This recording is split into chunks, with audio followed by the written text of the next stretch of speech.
So this articulates by itself, It were? does, yes, yeah. So if I just press this. Okay. Oh.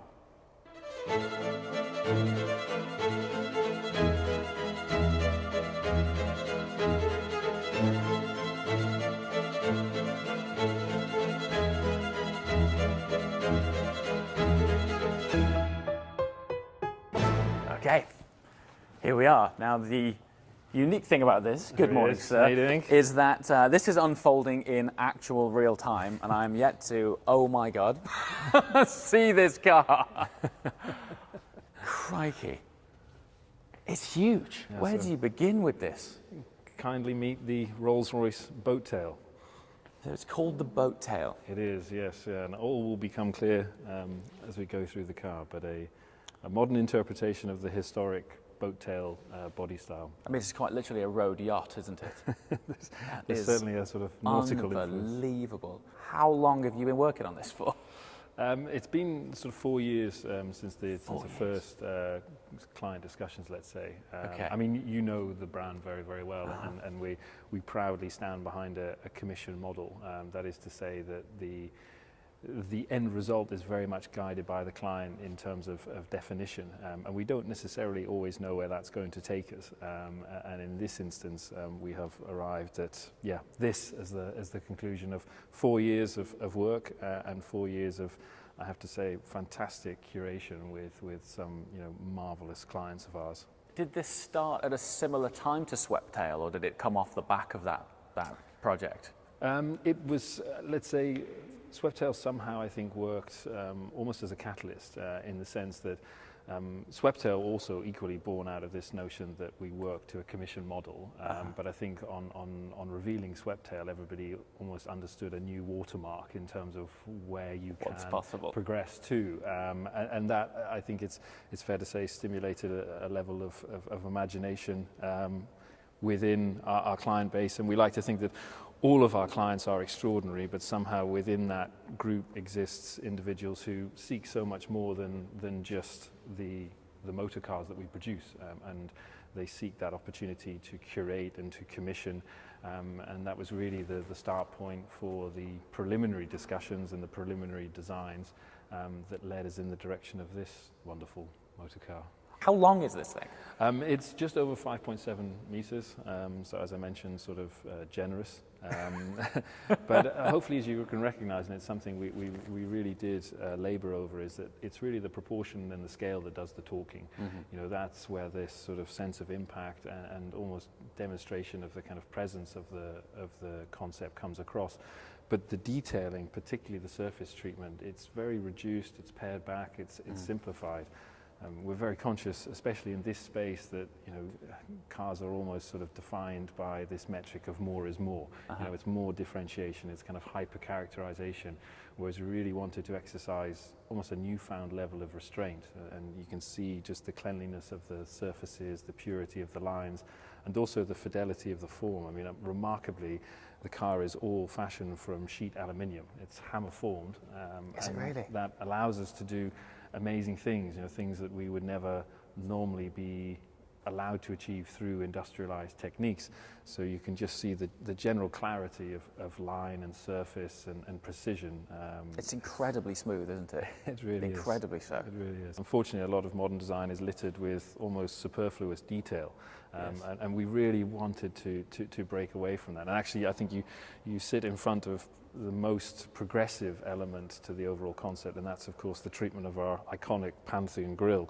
The first time ever, it's not this sort of appliqued trophy applied to the front of the car. It's really deconstructed into its component elements to inform not just the structure but the visual representation at the front of the car.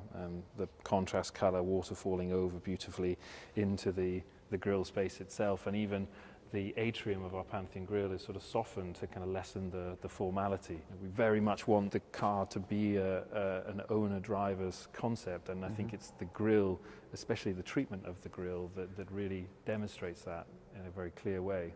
when a client comes to you with this, why do you start with this? Because it seems like, so am I right in thinking, is everything about this bespoke from ground up? Absolutely, yes. So this isn't yes. a shared chassis or anything like that? The chassis is derived from our aluminium architecture.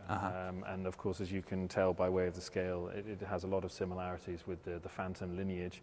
And there are some componentry, particularly on the interior, that is very obviously recognizable for good reason from the main portfolio. But the exterior form, as you can see it here, is completely unique. And every single body panel and a lot of the complexity that we'll get into, especially at the rear end, has all been designed and developed uniquely for this concept. For only 3 cars, which is, you know, wow, really, really astounding. I guess other than on Black Badge, I don't necessarily associate carbon fiber heavily with Rolls Royce. To see this massive section here that's basically forged out of carbon is stunning. But for very good reasons, you know, it's actually for its structural rigidity, particularly in this rear area. It actually defines this whole upper structure of the rear of the car, and also then provides the basis for some of this complex movement.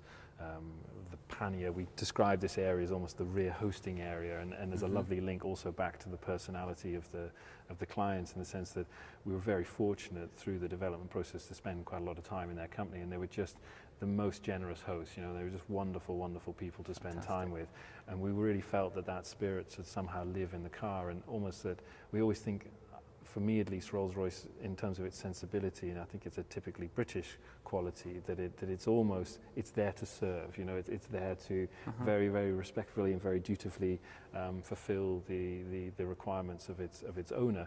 And we wanted the car to almost host you here at the rear. So subtle touches, and again, credit to the phenomenal engineers that we worked with, where it's not simply kind of utilitarian provisioning. This really offers itself to you. So the butterfly mechanism, the lid that rotate towards center line, the fact that the panniers then create this inclination so they rotate up to a 15-degree angle, that subtle difference, just as if it's sort of offering itself to you.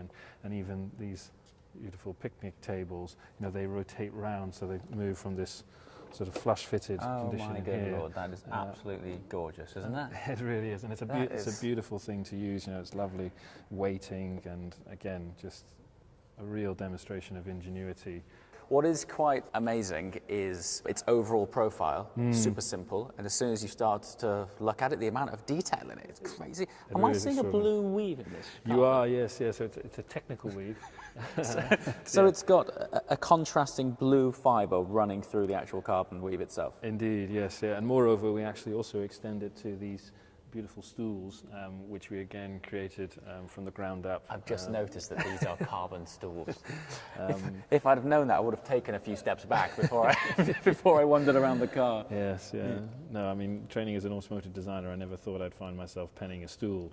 But it's amazing. And here we worked with an Italian furniture maker to create this unique interlocking clamshell design, to create this slimline package that allows you to stow it underneath the panel. I love this twist in it. The twist gorgeous, in the carbon is stunning. Really and good. Small details, I'm not sure if the camera can see it, but just little, I mean, everything feels billet and beautiful, you know. It's it really is.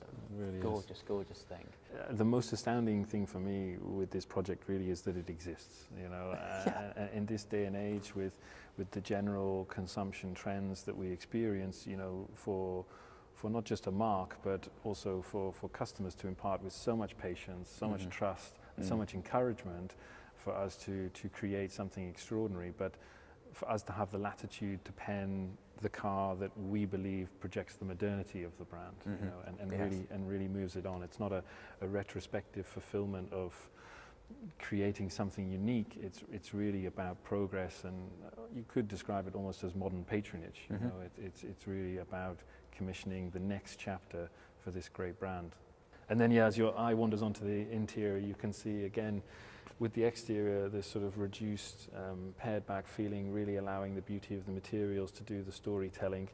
Even the cockpit fascia is relatively simplified. All the technology that we could disguise and remove distraction from have been placed behind, you know, lovely surfaces. And then as a centerpiece is a bespoke timepiece. I was going to say, run me through that watch. Yes.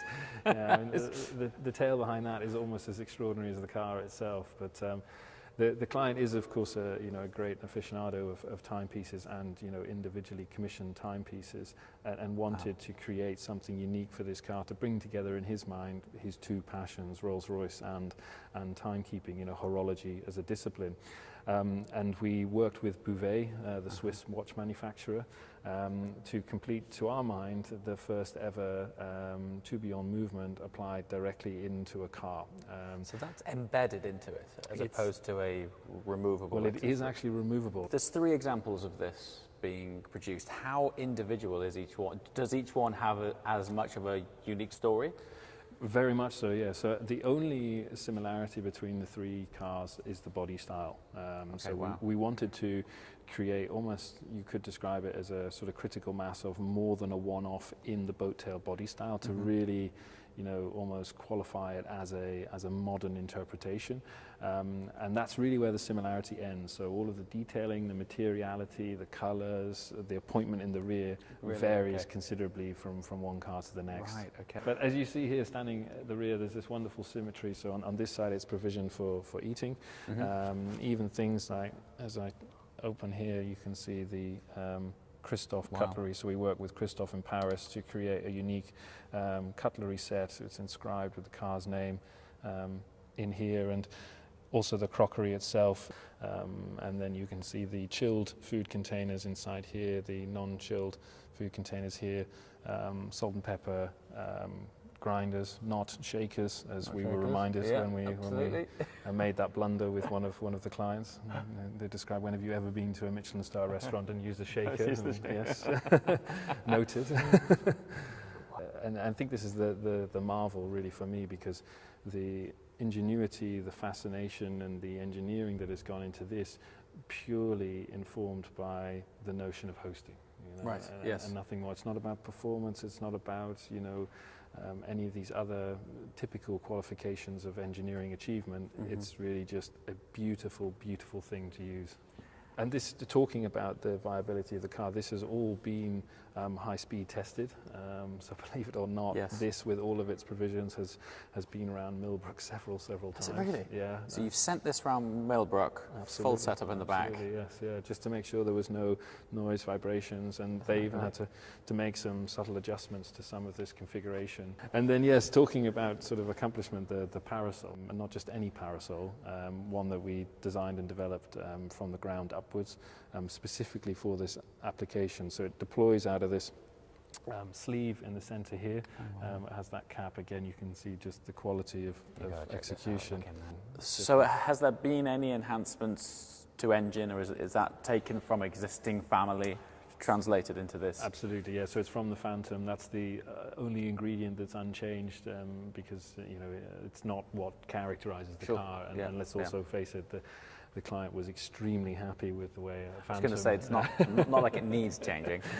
Really, when you build a car like this with Rolls Royce, the client is becoming part of the company's history. Because it's such a significant car to add to, it's amazing, really. Absolutely. No, I mean, I think in commissioning a coach build Rolls Royce, you mark your place almost in the legacy of the brand. And it's interesting, we often reflect in the studio that when we talk about historic Rolls Royces, we often talk more so about the personalities of the owners and the choices of their commissions, more so than we do the cars. And you compare that to, and maybe I'm biased if it's a sports car manufacturer, so forth, it's more about the accomplishments of the car. Yes. And I think that's an interesting part of the Rolls Royce story that somehow makes us unique.